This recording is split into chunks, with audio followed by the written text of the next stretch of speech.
안녕하세요. 매일 아침 말씀 묵상에 오신 여러분들을 진심으로 환영합니다. 2월 14일 일요일 미래를 위한 위로 기억절.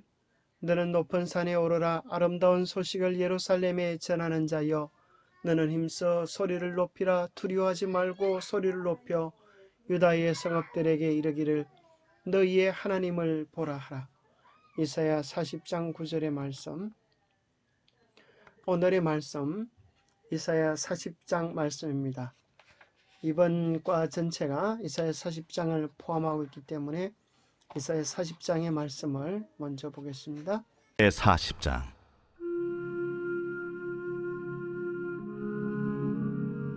너희의 하나님이 이르시되 너희는 위로하라. 내 백성을 위로하라. 너희는 예루살렘의 마음에 닿도록 말하며 그것에게 외치라.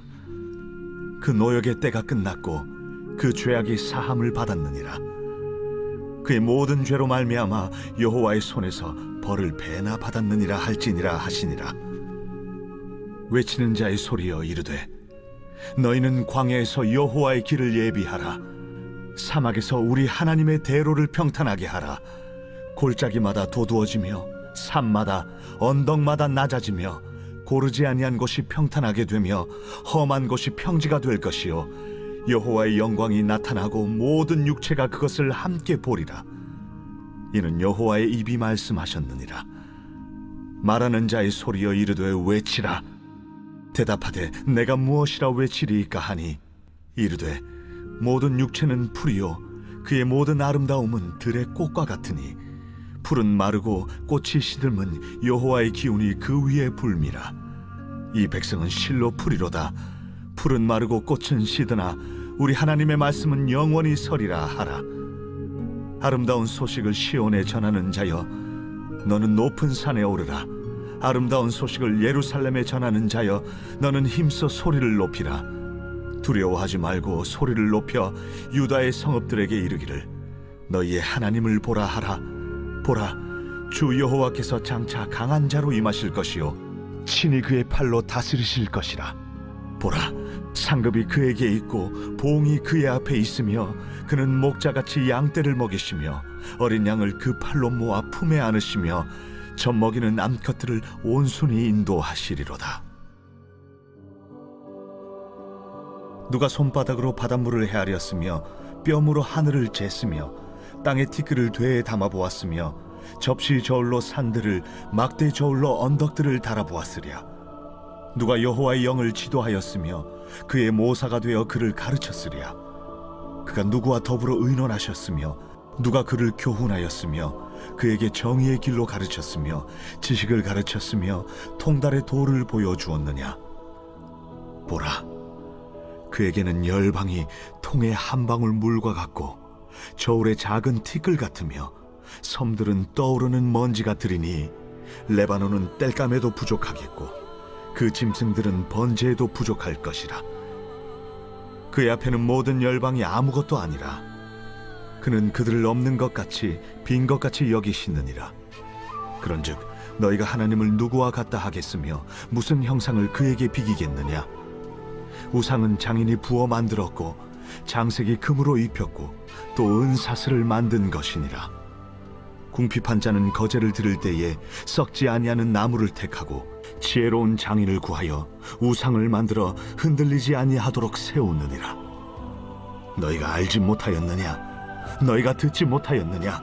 태초부터 너희에게 전하지 아니하였느냐?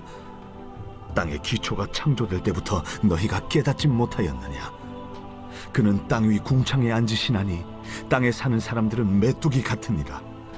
그가 하늘을 찰같이 펴셨으며 거주할 천막같이 치셨고 귀인들을 패하시며 세상의 사사들을 헛되게 하시나니 그들은 겨우 심기고 겨우 뿌려졌으며 그 줄기가 겨우 땅에 뿌리를 박자 곧 하나님이 입김을 부시니 그들은 말라 회오리 바람에 불려가는 초계 같도다. 거룩하시니가 이르시되 그런즉 너희가 나를 누구에게 비교하여 나를 그와 동등하게 하겠느냐 하시니라. 너희는 눈을 높이 들어 누가 이 모든 것을 창조하였나 보라. 주께서는 수요대로 만상을 이끌어내시고 그들의 모든 이름을 부르시나니 그의 권세가 크고 그의 능력이 강함으로 하나도 빠짐이 없느니라. 야곱아, 어찌하여 내가 말하며 이스라엘아, 내가 이르기를 내 길은 여호와께 숨겨졌으며 내 송사는 내 하나님에게서 벗어난다 하느냐? 너는 알지 못하였느냐? 듣지 못하였느냐? 영원하신 하나님 여호와 땅 끝까지 창조하신 이는 피곤하지 않으시며 곤비하지 않으시며 명철이 한이 없으시며 피곤한 자에게는 능력을 주시며 무능한 자에게는 힘을 더하시나니 소년이라도 피곤하며 곤비하며 장정이라도 넘어지며 쓰러지되 오직 여호와를 앙망하는 자는 새 힘을 얻으리니 독수리가 날개치며 올라감 같을 것이요 다른 박질하여도 곤비하지 아니하겠고 걸어가도 피곤하지 아니하리로다.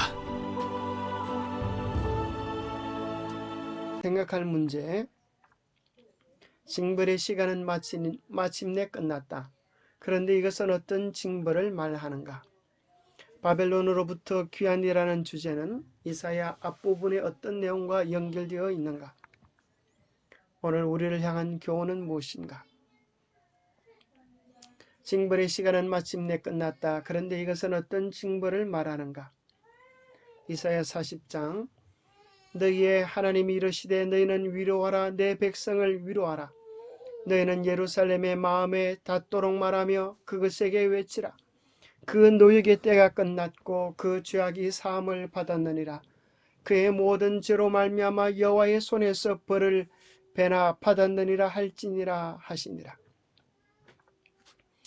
이사야는 크게 둘로 나누어져 있습니다. 1장부터 39장은 기원전 701년에 있었던 아수르로부터의 구원에 이르기까지의 사건들의 초점이 맞추어져 있고, 이사야 40장부터는 그로부터 약 150년의 역사를 뛰어넘어 기원전 539년에 있을 바벨론의 멸망과 그 후에 있을 유대인들의 기원에 초점을 맞추고 있습니다. 재림교회 주석에는 이렇게 기록되어 있습니다. 1장부터 39장은 주로 하나님의 백성들을 그들의 더 높은 이상에서 멀리 이탈시키는 일에 원수가 승리한 것을 강조했지만 40장에서 66장까지는 하나님께서 이스라엘을 열방의 빛과 희망으로서의 이상적인 위치로 돌아오게 하는 일에 성공하심을 강조한다. 여기서 하나님의 종으로서의 메시아와 그의 발자취를 따르는 그의 정인이 되는 인간들의 위대한 모습을 묘사한다. 여기에 당신의 백성들의 희망이신 하나님, 그리고 백성들이 주님께 돌아와 지상에서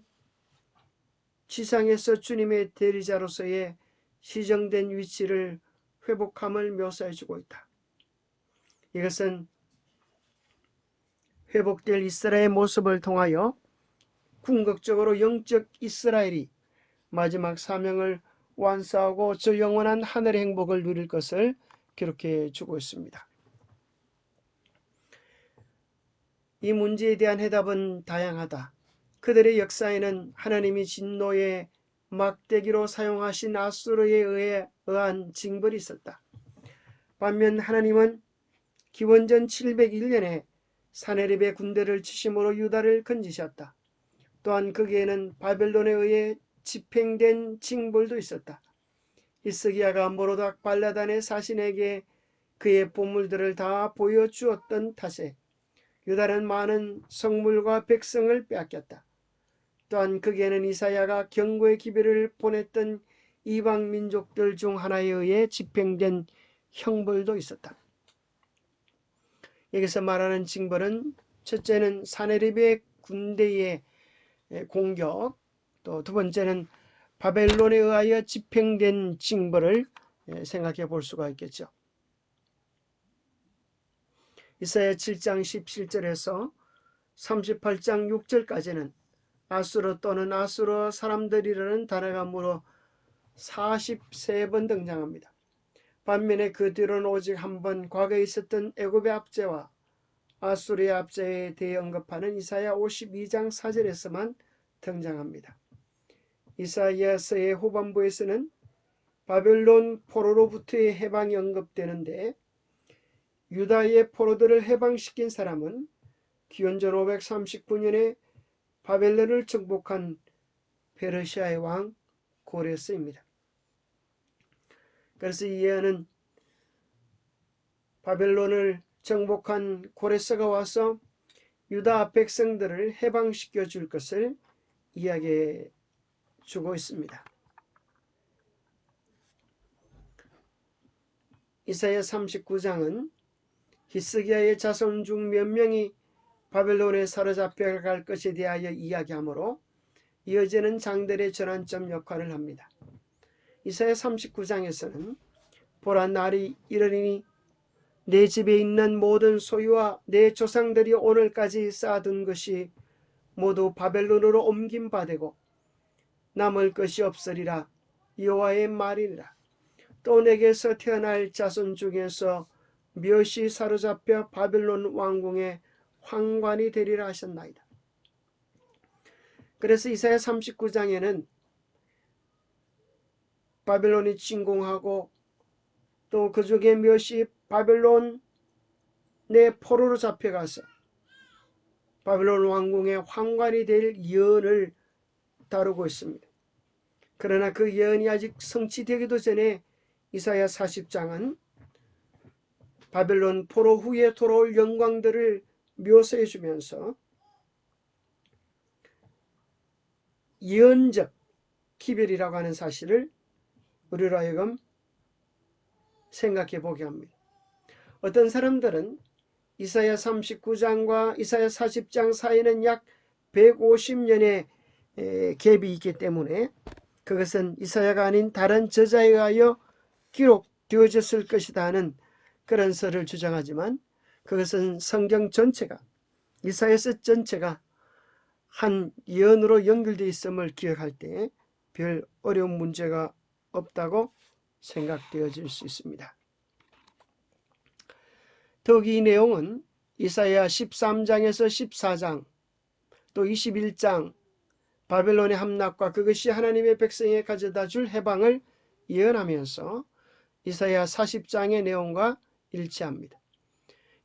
하나님은 야곱을 긍휼히 여기시며 이스라엘을 다시 택하여 그들의 땅에 두시리니 너를 슬픔과 곤고와 및 내가 수고하는 고역에서 놓으시고 안식을 주실 것이며 그들로 하여금 바벨론 왕에 대하여 노래를 지어 부르게 할 것이었다.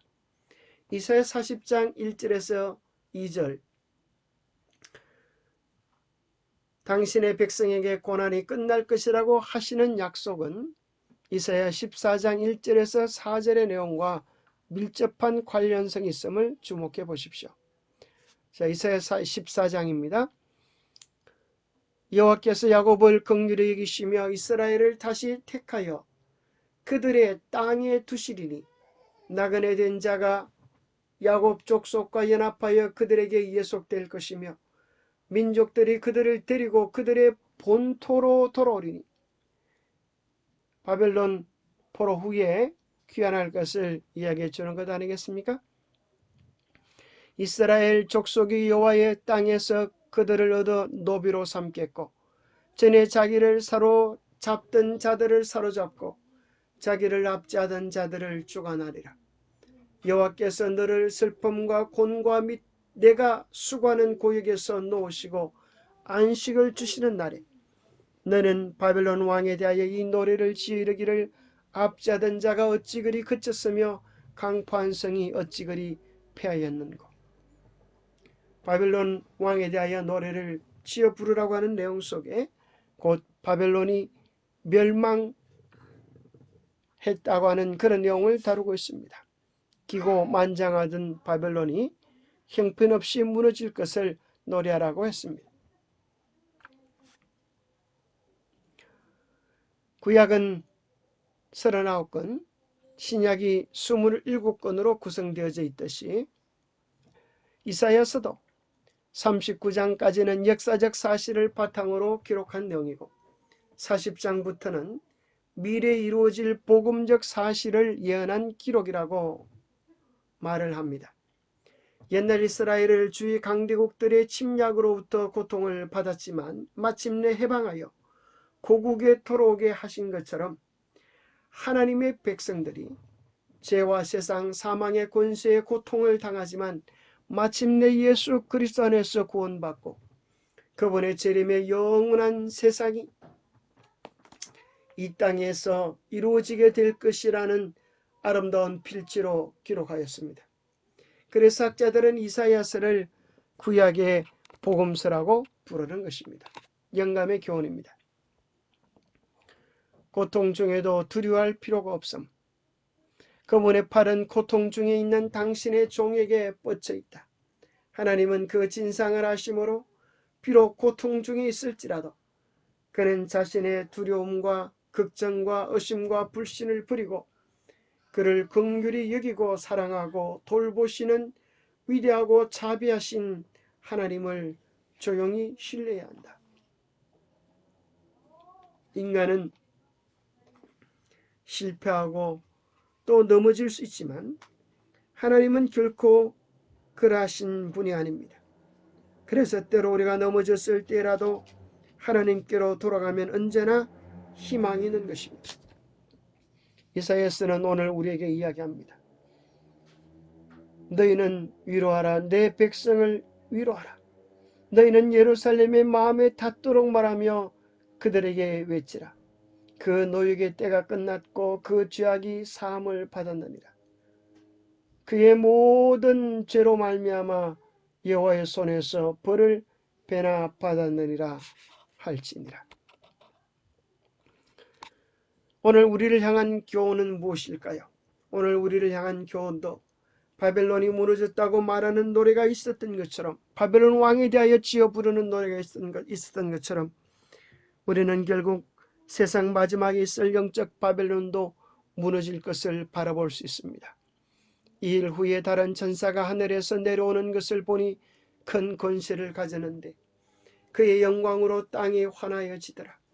힘찬 음성으로 외쳐 이르되 무너졌도다 무너졌도다 큰 성 바벨론이여, 귀신의 처소와 각종 더러운 영이 모이는 곳과 각종 더럽고 가증한 새들이 모이는 곳이 되었도다. 결국 여자의 남은 무리는 승리하고 하나님이 준비해 놓으신 영원한 영광을 얻게 될 것입니다. 다니엘서 7장 18절 지극히 높으신 이의 성도들이 나라를 얻으리니 그 누림이 영원하고 영원하고 영원하리라. 계시록 22장 5절 다시 밤이 없겠고 등불과 햇빛이 쓸데없으니 이는 주 하나님이 그들에게 빛이심이라. 그들이 세세토록 왕노릇하리로다. 이사야가 예언했던 그 말씀이 한치도 어김없이 이루어졌던 것처럼 성령 마지막을 향한 이 예언의 말씀들도 분명히 이루어질 것을 우리는 믿어 의심치 않은 것입니다. 고로 선지자는 우리를 향하여 이렇게 이야기해 주고 있습니다. 나의 형제들이여, 나는 여러분들을 위하여 격려드릴 말씀이 있습니다. 우리는 하나님에게서 큰 것들을 기대하면서 믿음과 소망으로 전진해야 합니다. 원수 마귀는 진리를 발전시키려는 모든 노력을 방해하기 위하여 온갖 수단을 모색할 것이지만 여러분들은 주님의 능력을 힘입어 승리를 거둘 수 있습니다. 고로 실망을 주는 말들은 해서는 안 되며 여러분들의 동료 교육자들에게 힘을 북돋아주고 지지하는 말만을 해야 할 것입니다. 여러분, 십자가에서 이미 우리의 승리는 보장되어진 것입니다. 고로 우리는 어떤 경우를 당해도 절망하거나 낭망의 말을 하지 말고 서로에게 힘을 북돋아주고 지지해주는 믿음의 말, 용기의 말, 희망의 말을 통하여 새해를 은혜 안으로 멋지게 이끌어 보시게 되기를 바랍니다. 주님께서 주실 그 놀라운 위로와 용기를 인하여 우리 모두가 힘을 얻게 되기를 바랍니다. 하나님 아버지, 저희를 주님의 자녀로 여겨주셔서 때로 징계할 때가 있지만은 그 모든 징계들은 분명한 목적이 있음을 인하여 감사합니다. 저희들의 삶을 되돌아보고 다시 아버지 앞으로 나아갑니다. 저희를 불쌍히 여겨주시고 저희의 저주와 고통에서 구원하여 주시옵소서. 결국에는 이 모든 슬픔이 끝나고 주님의 능력과 사랑으로, 주님의 도우심으로, 주님의 강권하심으로 모든 선한 것들이 회복될 것을 인하여 감사합니다. 오늘 우리가 어려움과 시련 속에 있다 할지라도 주님께서 베푸실 그 놀라운 약속을 바라보며 희망과 용기를 얻게 하시고 믿음과 소망을 잃어버리지 않게 하여 주시옵소서. 주님이 주실 그 미래적 영광을 믿음으로 오늘 우리의 것으로 붙잡고 누리며 경험케 하여 주시옵소서. 오늘도 주님 안에서 참된 평화와 위로를 얻는 하루 되게 복 주시옵기를 우리 주 예수 그리스도 이름 어자하여 간절히 간구하옵나이다. 감사합니다. 오늘 설명절 마지막 연휴네요. 주님 안에서 새로운 신과 회복을 얻는 복된 날 되시기 바랍니다. 감사합니다.